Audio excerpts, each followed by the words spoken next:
Everybody, this is Bonnie Vandermeulen, Training Coordinator for Wisconsin Facets.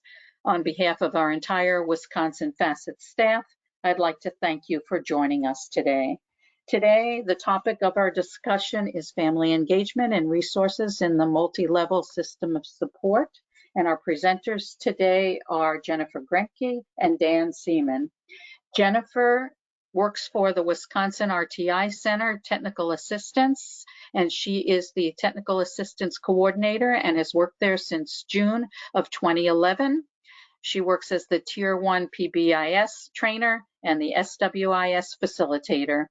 Jennifer serves the North Region, CISA 8, 9, and 12, along with providing statewide support for family engagement within the Equitable multi-level system of support. Dan Seaman has been a Regional Technical Assistance Coordinator for the Wisconsin RtI Center for the past 9 years. Dan is a DPI licensed school psychologist and Pupil Services Director and a nationally certified school psychologist. Prior to working at the center, Dan was a school psychologist for 10 years in Eastern Wisconsin. It gives me great pleasure today to introduce to you both Jennifer and Dan. Hello, everyone. So welcome to our session today. What we're really going to focus on is how the RtI Center supports schools in engaging with families.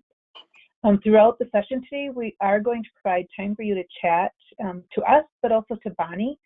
And if you have questions throughout, know that we will stop periodically to answer those questions for you. So as we begin today, I wanted to share this quote with you. I'll give you a moment to read through it. And while you're reading, I will read it in case there's some who are by a phone and they can't see the screen. The disconnect between local school professionals and the parents and community that a school is intended to serve is a persistent concern in many urban contexts. The absence of vital ties is a problem. Their presence is a multifaceted resource for improvement. The quality of these ties links directly to students' motivation and the school participation and can provide a critical resource for classrooms. So even though the statement focuses on urban context, it transcends into other areas and regions as well. And Schools for Improvement, Anthony Bright highlights the research behind engaging families. His research encompassed over 10 years of time, and what he found is there's 5 key areas that support student success. Those areas are leadership acting as a catalyst for change, parent and community ties, professional capacity, a student-centered learning climate, and then ambitious instruction. All of these together in unison create enhanced student engagement and expanded academic learning. He said that they did several iterations and inquiry, and they would seek information on each of those pillars being left out, strengthened, or weakened. What they found is that none of the 5 key areas played a more important point than the other. They work in unison, and they need to be woven together. His research did note that the quality of the relationships built with families was an integral part of improvement. There needed to be trust and care shown by the school staff in order for parents and families to feel comfortable sharing their ideas and their concerns. So a lot of our content for today and the family engagement practices supported through the Department of Education's dual capacity framework are based upon this specific research. I just wanted to highlight the importance and the integral part of family engagement practices and the research behind it and how it's contributing to student success. And with that, I'll go ahead and start talking about an equitable multi-level system of support and how family engagement is woven within that. So next slide. Thank you, Dan.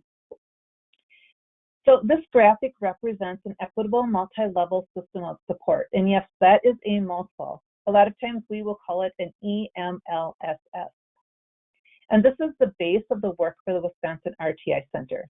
So I'm going to briefly run through each of the key system features which are within that graphic. So first of all, you can see that equity is at the very center of that framework. It's embedded into all the other key system features to challenge and change inequitable practices. It provides opportunity, and increases outcomes for our learners who are currently underserved in Wisconsin schools. Then we look at the academic, behavioral, social, and emotional teaching and supports delivered through that high-quality instruction. We use strategic data for continuous improvement. So it's not just one piece of data, but we're strategically choosing which data to support our improvements. And then collaboration among staff, learners, families, and communities, and that supports that complex work of systems change. And then a continuum of supports for learners, starting with a strong universal level of support. So it's so important that before we provide interventions, that students are taught all of this information at the universal level, and hence we need to have that systemic implementation. So that systemic implementation is throughout the district, to the schools, teams, and to the classrooms, because we want to promote that consistency and the effectiveness across all of our systems. And then we have that strong shared leadership and a positive culture that provides the context necessary for schools and districts to grow and sustain implementation. And then finally, we use evidence-based practices to ensure that school and district efforts are positively impacting learner outcomes. These key system features inform and impact each other. Just like Anthony Brake's, his key areas of support or his pillars of support, it's the same way, and a lot of these pieces fit within his 5 areas. The success of this framework depends on the school or district's capacity to simultaneously develop these key system features and continually sustain them. So what we're going to do during the session is focus specifically on family and community engagement and equity, because we can't really do good family engagement without having that vision for equity to support and empower every single family. So that's why you're going to see this graphic that you see on the screen here within different slides throughout this presentation today, just to bring you back to, this is just a piece of this whole multi-level system of support. Next slide. So I'm just going to process through the Wisconsin RtI Center's framework and focusing specifically on that family and community engagement. So I'm just, again, going to read through our family engagement continuum of embrace, engage, and empower. You can go ahead and read along, and I'm doing this for the benefit of those that maybe don't have a screen in front of them. So our first continuum is embrace. So through our words and actions, our staff convey a welcoming environment, respectful of families' home cultures, values, and languages. Schools recognize families as the first teachers of and foremost experts on their child. And then the next piece of that continuum is engage. So families participate meaningfully in school and district level decision making. Family perspectives are intentionally sought through two-way communication, paying particular attention by family input from populations underserved by the school and district. And then finally, empower. As children proceed through the system, through the schools and districts, we involve the families as active partners in their child's learning. Schools and districts empower families through respectful relationships with information and resources, and by connecting families with community assets. So to sum this up, I like to think of embracing as getting to know others, understanding their cultures, their values, and appreciating them for who they are and what they bring to the table. And engaging families is where we begin to develop that bidirectional relationship, supporting each other, learning and growing together in order to best support each and every student. And then finally, empowering is where we give families that space to become decision makers, welcoming their perspectives in order to build a better system. When we get to this place of empowering, our schools need to be ready to change and grow based on the input from their families. So as schools invite families to be co-creators to their system, that's where we really support them. And we want to build their capacity so that they feel welcoming and they feel comfortable with inviting the families and developing different systems within their schools. So next slide. Sorry, Dan, I forget to say that. At the RtI Center, this is really how we visualize the family engagement implementation. There's several layers on this slide, so I'm just going to go ahead and unpack those layers. That purple arrow on the top has the words lower impact to higher impact, and that's really referring to the impact the practices in the boxes below, so in the middle of that chart, have on a student's success in school. The orange arrows below that, labeled Embrace, Engage, and Empower, are all about assessing where we currently are at in our continuum of partnering with families. So something to keep in mind is we never truly arrive to a pinnacle point of family engagement because we have new families, new staff, and new initiatives. With that, sometimes we end up embracing families, embracing those new families who come to the district, engaging them in new initiatives, empowering them to be co-creators with us. Within the middle of the graphic are those strategies that align with both the impact as well as the areas of implementation. So I'm talking about that embrace, engage, or empower. When we get to the strategies that are over on the right side under higher impact, these are the strategies that have proven to have more impact on student success. So notice these are strategies that empower families. As you can see, those practices under higher impact are asset-based practices. So what makes a practice asset-based? It's that seeking and that valuing the strengths in the students and the families and what they bring. So you intentionally seek out their strengths and you build partnerships with them. So Deanne, if you could click once. So just to point out, the boxes in bold are strategies highlighting, they're highlighted in the Promoting Excellence for All document that was developed through focus groups led by the DPI. So those bold boxes were identified by families, caregivers, and family organizations as strategies that they prefer and want schools to utilize. So notice where the majority of those boxes land, over under that higher impact or that empowering piece. So Dan, next slide. So in relation to that continuum, where do you see your school or district family engagement practices landing? Why don't you go ahead and put your answers in chat, and we're just going to give you a few minutes here, probably about a minute. And Bonnie, when you start seeing some, could you read those out to us? Sure will.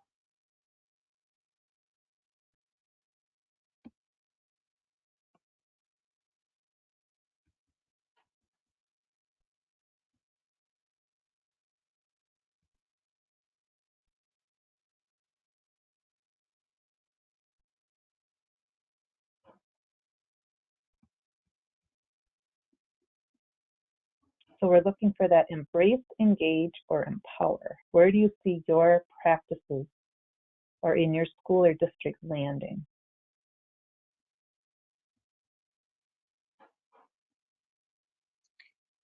I don't have any comments at this time, either in the chat nor the question box. Okay. Well, feel free, if you have any questions, to put those in there for us. Dan, do you want to go to the next slide? So within an equitable multi-level system of support, we recognize these defining elements of family engagement. And if you think back to that slide with the lower to higher impact, you can see all of these elements were displayed within that graphic. So as we share more information, you will see how each of these elements in school and districts, how they play out within their practices. And actually, Deanne's going to give you more specific information on how those elements show up within the practices. Deanne, next slide. When we work with schools and districts, we like to share this graphic, which is supplied or created, well, I shouldn't say it's created. NERN has this graphic on their website, and NERN is the National Implementation Review, is it Review Network, Dan? Is that, I think it's National Implementation Review. Research Network, okay. And we use this graphic to help the schools and districts to provide guidance for them on who their stakeholders should be that they're bringing to the table. So the stakeholders such as people who've been directly impacted by the issue, people who demographically reflect the target population, people who work directly with that target population, and then people who grew up or live in the neighborhood being served. So we're seeking stakeholder input from those who are part of this whole system and who have been there. So we want schools to include those, the demographic relevance and looking at that geographic relevance, direct engagement, and those issue experiences. Dan, next slide.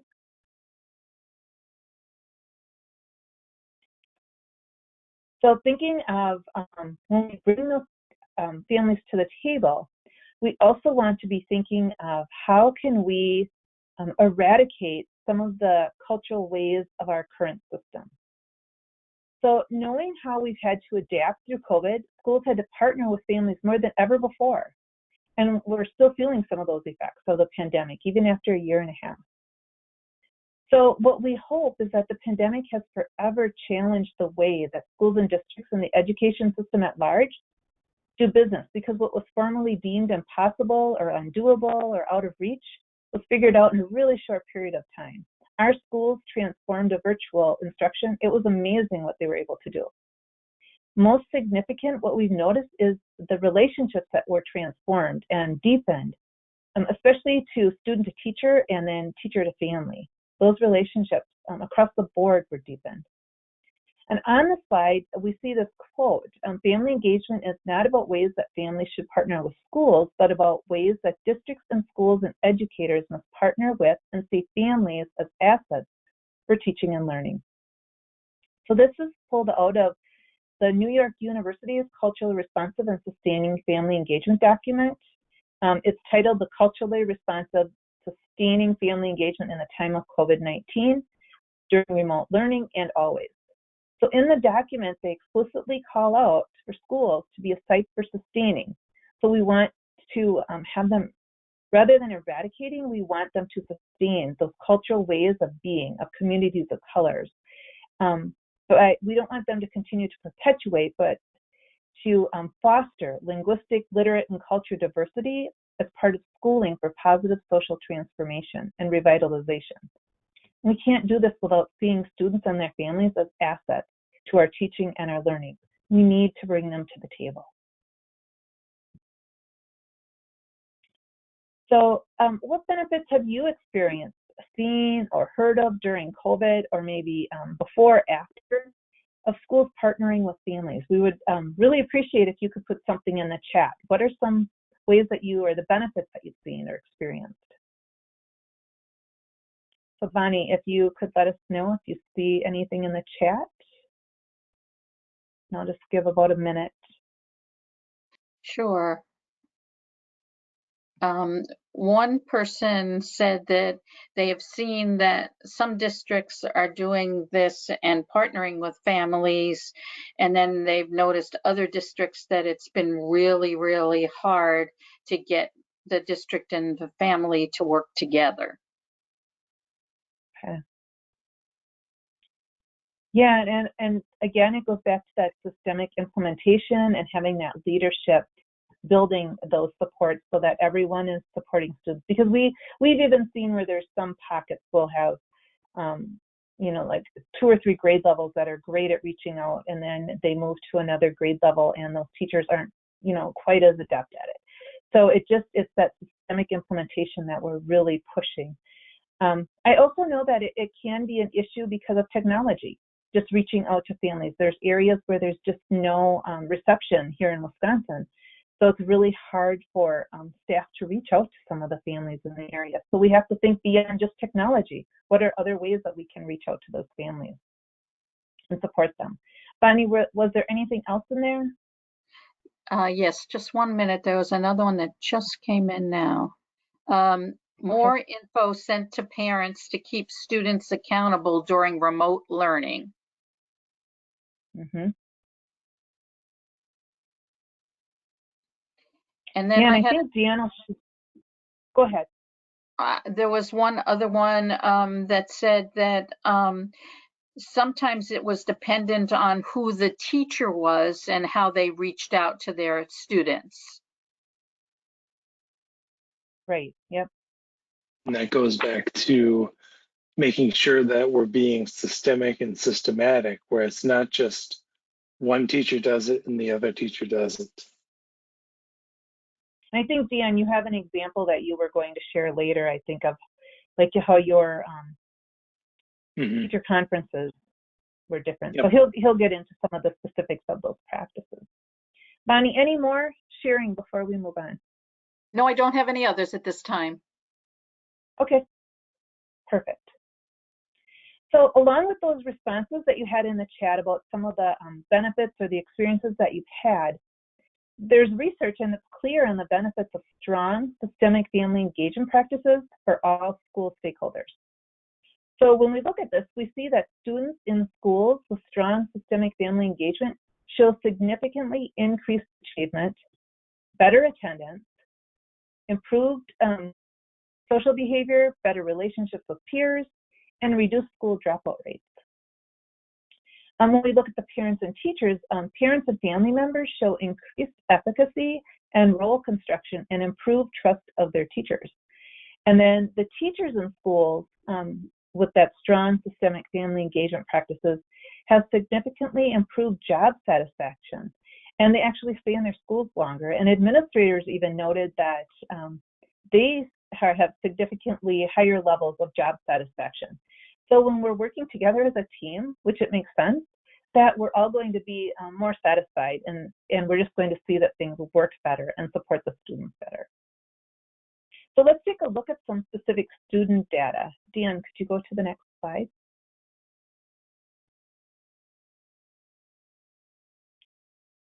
So this is data that the Wisconsin RtI Center has pulled. It was for the past 3 years prior to, so this was in 2020.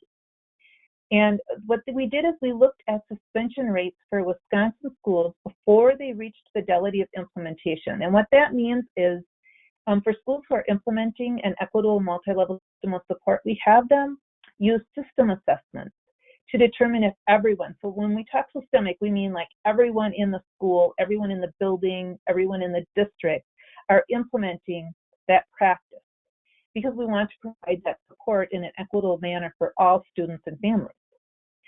So specifically what we did is we compared the year before schools reached that full implementation, so they assessed and they were not at full implementation. And then what we did is we looked at their 3rd or 4th year after they reached full implementation.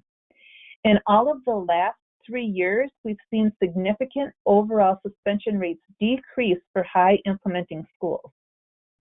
And what we saw between the black and white suspension rate was there was a gap decrease. And then you can see for all those other student groups that the results were varied, which means we have more work to do, but we are moving in the right direction. So what do you think? What does this have to do with family engagement? Because we know that engaging families to support their children and provide a place of belonging and support within our schools, it's a contributing factor. So just think of that research from Anthony Bright. Family engagement is as important as all those other factors in creating enhanced student engagement and that expanded academic learning. So this is what we continue to work with our schools and districts. We want them to develop those systemic family engagement practices. Before I turn this over to Dan, Bonnie, are there any questions in chat? We don't have any other questions at this time. Okay, so I'm going to hand this over to Dan, and he is going to follow up with some specifics on practices that schools can use. All right, thanks, Jen. So when we think about traditional family engagement practices, they're often well-intentioned. However, as we've noticed, and as some of you have noticed, they're often haphazardly put in place and designed for the benefit of educators, which leave families feeling unsupported, frustrated, and confused. The National PBIS Center's PBIS Apps site has a great resource, Teach by Design, which is a regular series of blog posts that help schools improve the implementation of PBIS, which is part of an equitable multi-level system of support. We'll be exploring their post on 11 easy tips to really engage with families and how schools can take traditional family engagement practices and work on making them more engaging. So the authors of that post referenced a study by Russ Giba and a team of researchers from Indiana University, where they interviewed families at 6 different schools in Indiana. They listed 4 common barriers that limit families' ability to participate and partner with the schools that their children attend. Those barriers were conflicts with family life logistics. So not making sure that not everyone can come to a school event between 9 a.m. and 3 p.m. Not everyone can take a call while they're at work. And sometimes grandparents need to cover. Any after-school event that doesn't include childcare automatically limits the families who can attend. Another barrier would be poor timing and methods of communication. Families often find out too late about things that are happening at school.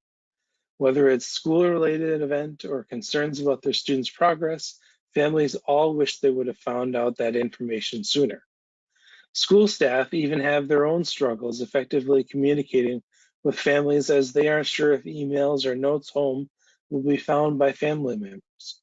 Just like schools have home language surveys on registration forms, why can't schools ask families about their preferred method of communication? For some families, it could be a phone call, a text message, or an email, or a Facebook Messenger, or a tweet, or an Instagram DM. Ask the family what they prefer and then use it. And let the families know that this is how I will communicate with you about your child. Another barrier would be discomfort in the building. For some families, school has not always been a welcoming place. How would you feel if you wanted to see your child and had to buzz in to speak to someone who doesn't speak your language, wait in an office for an interpreter while sitting in tiny, uncomfortable chairs? Along the same lines, can you see your culture and language within the school, and how was your school experience? Are we unintentionally setting barriers that contribute to families feeling less welcome, more intimidated, and less interested in being the building that is charged with educating them and their precious child? Another barrier was priority has been given to traditional involvement. Throughout their discussions, those interviewed in the study described their school's reliance on traditional methods of family engagement as a barrier. When physical presence is so highly valued, families like mine and most other families continue to appear uninvolved in our students' education. What changes when schools move beyond one perspective and start seeing family engagement, not just involvement, as all the ways families help students succeed? So the first traditional family engagement practice that we can make more engaging would be parent-teacher conferences. In thinking back at my children's family teacher conferences in elementary school, we always had that like 15-minute time slot which typically involved in the teachers giving us samples of student work, telling us that our kids were a pleasure to have in class. Yet there was not a whole lot of content or our involvement in sharing what we know about our kids. So I would have loved the opportunity to outline some of what I hope my kiddo would learn in that grade. So even if it was something as being able to smile for a picture, which my teenagers seem to have forgotten about. This dramatically shifts the focus of meeting from the teacher sharing things to having the family share things so that the school and the family can work on together. There are a number of schools throughout the state that have been implementing academic parent-teacher teams, which is a different way of parent-teacher conferences where teachers within a grade level set up meetings throughout the school year at a quarterly basis where they bring together all families of students, where they learn about student data, have families set goals for their children through the year, and teachers are able to model learning strategies that the family can do at home to help support learning and help their children reach their goals. Additionally, Much of the child's schoolwork could easily be sent home in advance so the family can look it over and foster communication and collaboration at that parent-teacher conference. Another traditional family engagement practice that we'll focus on is newsletters. They are some of the most common family involvement strategies where schools use to share what's going on in the classroom. There may be a section about upcoming events, announcements, and topics that will be coming up in classrooms. For many schools, newsletters are a one-way communication tools, and the primary way to disseminate information to families. An additional way to make newsletters more engaging is to allow space for comment. It's an easy way to foster two-way communication by providing an open-ended question and providing a few blank lines. This can give families a consistent way to share their perspective on anything happening at home to help the school strengthen the relationship with their child. And for schools that are implementing PBIS and RtI, if they're doing that well, they need to be sharing their information with their staff and sharing that information with their families. So a school newsletter would be a great way to do that. And in addition to parent-teacher conferences, concerts, and sporting events, Curriculum Night is a great way for great opportunity for schools to have families inside the building. While the goal is to explain what their child will learn, it typically ends up being one-way communication. With the rapid changes and struggles surrounding the pandemic, one highlight is the ease of connecting with families via social media and video conferencing. If the time and day of your curriculum night won't fit into everyone's schedule, most schools can record it and post it online and share it through social media. While not everyone engages in social media, a good number of families will. And also with advancements, you can have recordings and live closed captioning to expand the reach of presentations. So typically, while we recommend that you survey families, the thoughts go to a Google form where the school is asking about expectations, standards, comments, and the like. It's just as important to make sure that all educators know how families can be contacted.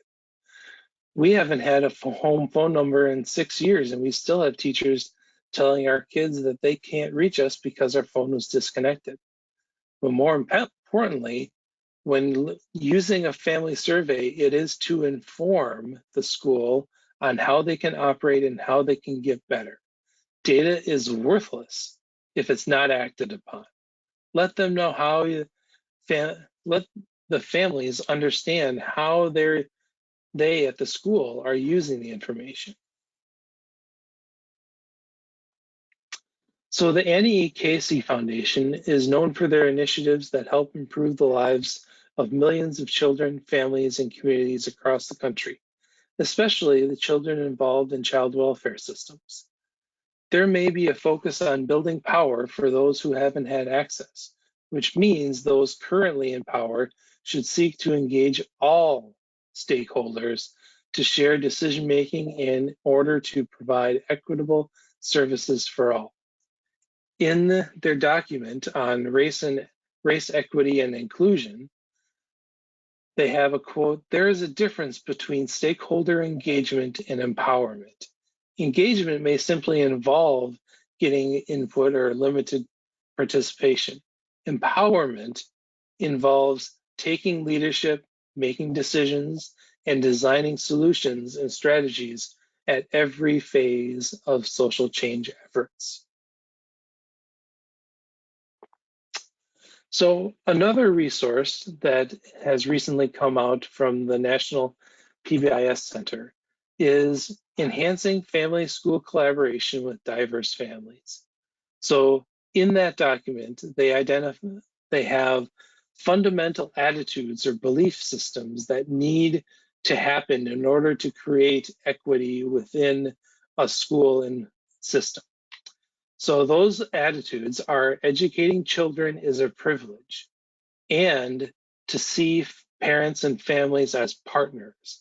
And just think about how powerful that is for a school system to take that on. I can see that in the schools and districts that I've worked with and worked for, not every teacher sees that educating children is a privilege. Also, in that document, they have key strategies for family-school collaboration, equity in an equitable multi-level system of support. To 1, develop positive relationships with parents and families, to commit to meaningful homeschool communication, and develop systemic processes for shared decision-making. Also, as we're thinking about equity, the National PBIS Center has a culturally responsiveness field guide as a way to help school teams dig deeper into how they're looking at fidelity of their system. So this makes them examine items on a self-assessment through a culturally responsive lens. And as we're looking at family engagement, we do have family engagement items that are involved in all of the centers' self-assessments for fidelity. On the tiered fidelity inventory, which is looking at fidelity of implementation of a PBIS system, there are 11 items that specifically deal with family engagement. And on the school-wide implementation review, which is looking at fidelity of implementation around reading or mathematics in a school, we have 5 items which are looking at family engagement. So specifically looking at having formal strategies to share grade level benchmarks, formal strategies to ensure parents and families know and understand universal screening results. Also, a process to collaborate with and engage families and for students receiving support. So those resources are available at our website. And if you are accessing the slides through the PDF, you can have that link. So we've talked a bit about fidelity of implementation. And when we're thinking about school systems being systemic, that's where we're thinking about how tight are they to that system.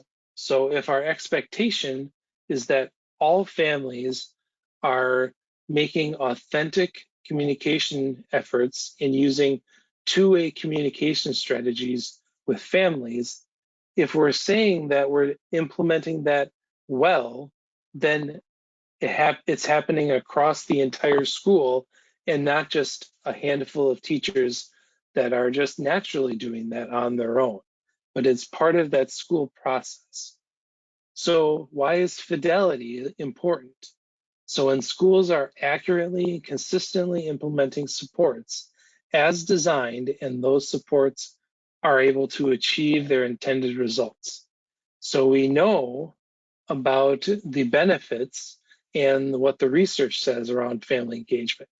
So if we're implementing well and with fidelity, we can see that those will be improving those results.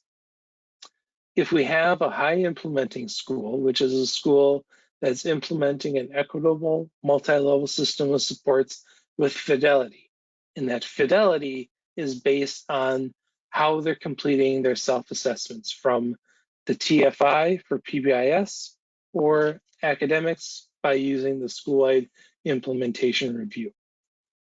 And on our end, we can do research around looking at sustaining schools. So a school that's implementing an equitable multi-level system of support with fidelity for 3 or more consecutive years we can start to look at and examine impact on student outcomes. So what we have seen from research that we're doing looking at those sustaining schools, so over 70% of sustaining schools have been able to show increased reading achievement scores on their school report card from the year before they reached fidelity to the third year after reaching fidelity and sustaining it for those 3 years. Also, we are able to see that sustaining schools see statistically significant improvements for all students overall and for some student groups, such as Latino students and students with IEPs, in English language arts proficiency on their school report cards.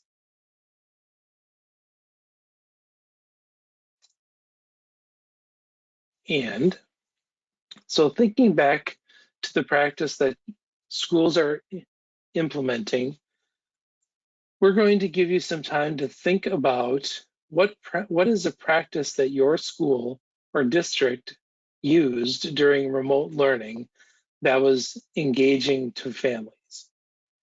So we would like you to think about what worked and for whom, under what circumstances, and how do you know that?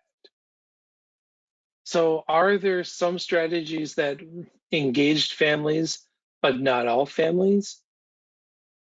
And how do you know that all families were reached? Or how do you know what families were not part of that? So using that information, we would like you to think about how can that practice be improved? How can it be used to establish partnerships with families? In what ways can it be co-developed with families?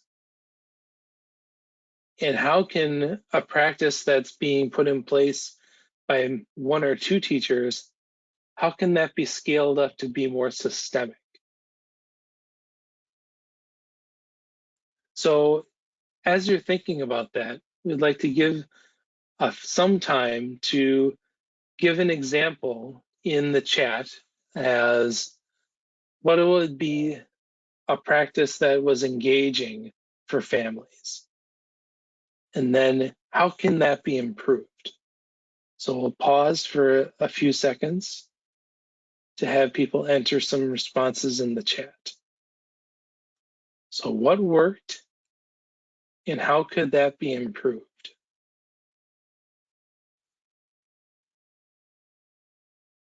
And also as we pause, I'll also invite Bonnie to read out any questions or comments that came in. I do have a couple of comments and questions.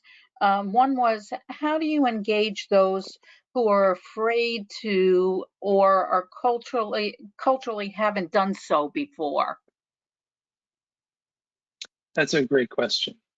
And also, in addition to the resource that we shared a few slides ago from the National Center, I would say that it first takes a lot of courage to make sure that you're engaging and making sure that families can see the benefit of why they're engaging, and also go out and meet them where they feel more comfortable.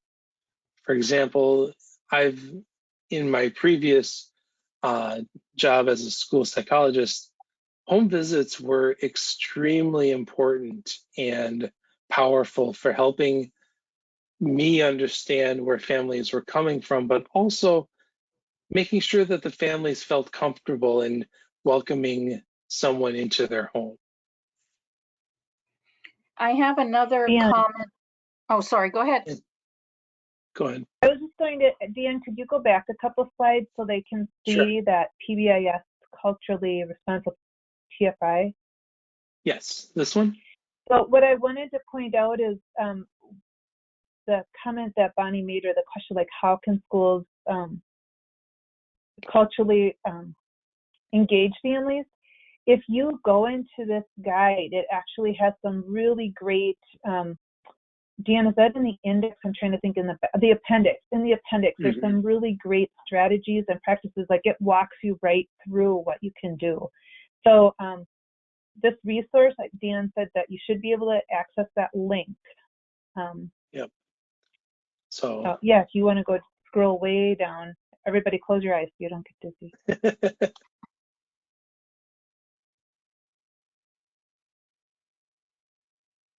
So this is very focused on PBIS, but anything that you find at the end, you could definitely modify in a way to support like practices to engage families if it's for academics as well. So Deanna, if you keep, I think maybe, is this in the appendix? Yeah, so it's like appendix E or D, yeah.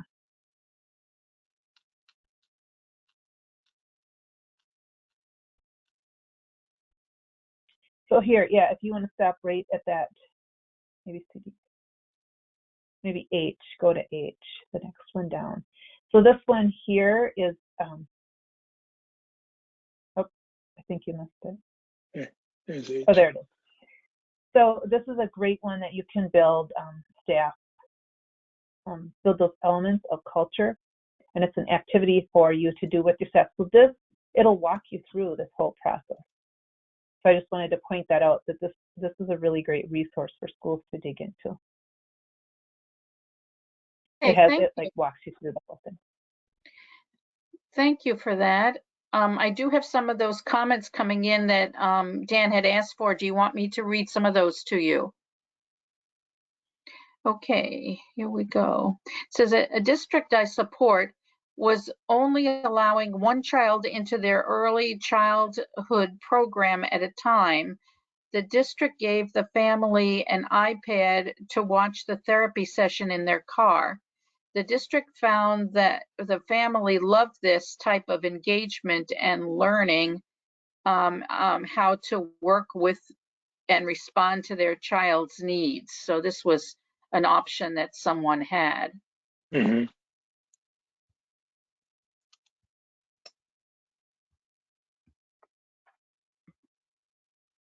And I do have one other comment that had come in before, and that was sometimes it seems like families are the ones that have to initiate the collaboration, and it's sometimes frustrating to get the school to understand that you want to be a partner. Yes. And I can speak for myself on that, where especially as my kids have gotten to be in middle school and high school, some of the belief systems are like, well, we're teaching them to be adults, so you can just sit in the background and we'll make sure that they get there. So I completely understand that. And that's all I have at this time. Just to respond to that, we also, that's kind of what our work is. We want to help schools understand that it's really, the onus is on them to create these collaborations and bring those stakeholders to the table. Yep.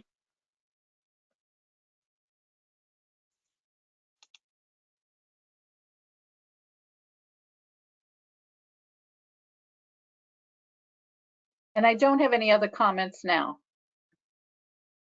Okay.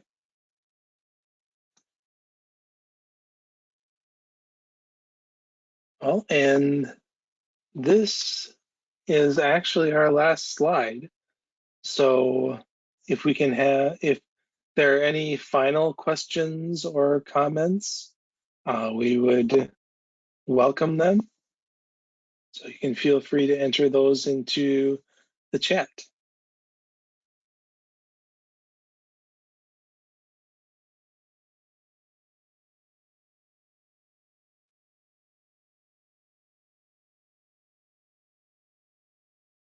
One comment coming in is, have you seen like groups of parents working together to try and encourage school districts to engage parents a little bit more than they do? Well, I do know that when we reference the Embrace, Engage, Empower family practices, those ones that were in the Promoting Excellence for All guide, those actually came from the state superintendent's Family Advisement Council. And so that's a group of families from across the state, from having a wide representation that's working on influencing practices at a state level to help kind of promote some more systemic types of really engaging families.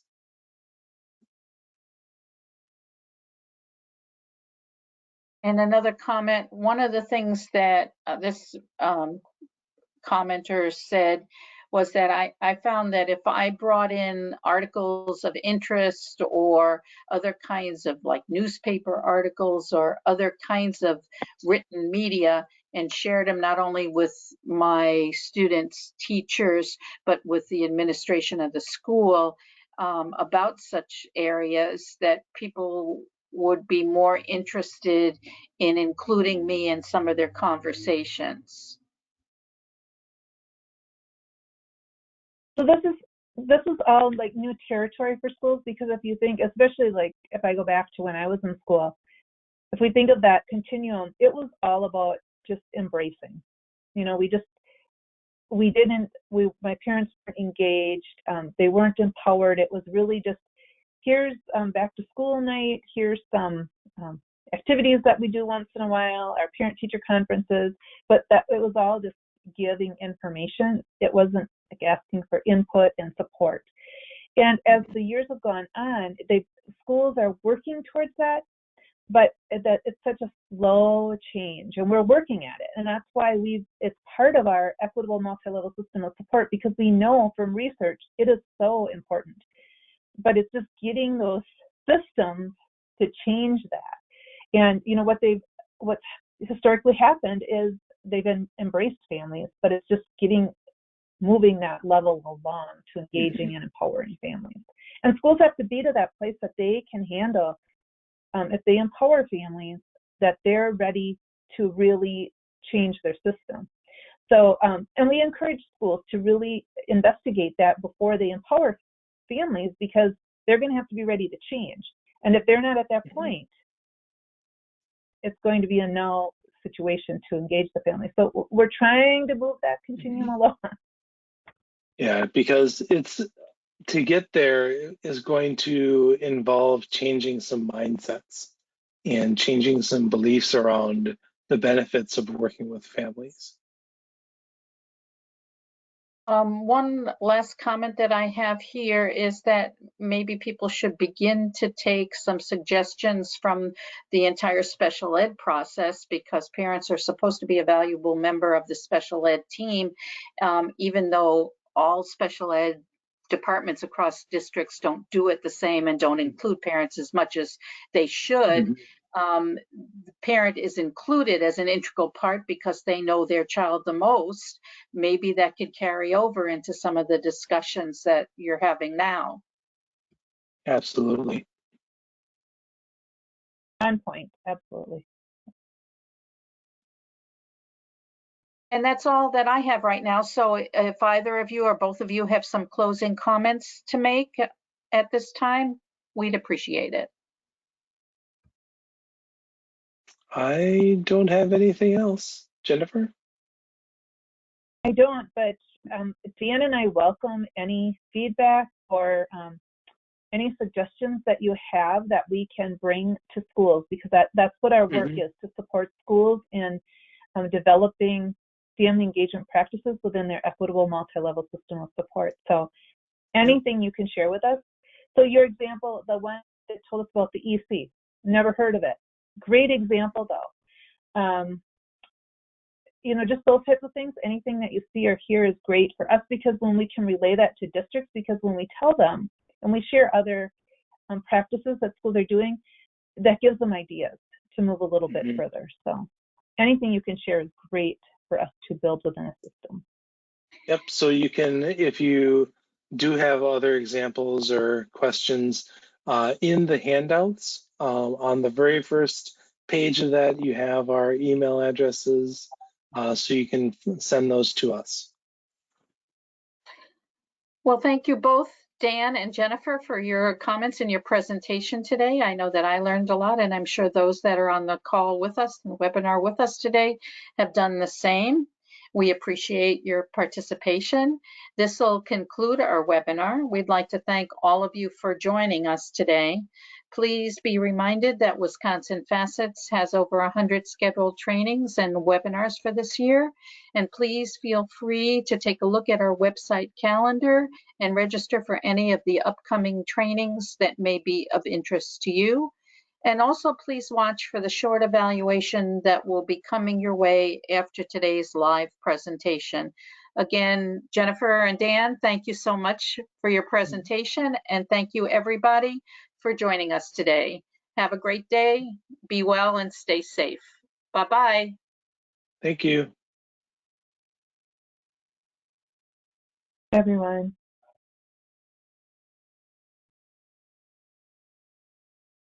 Thank you. I'll send you guys an email. Sounds good. Okay, thank you.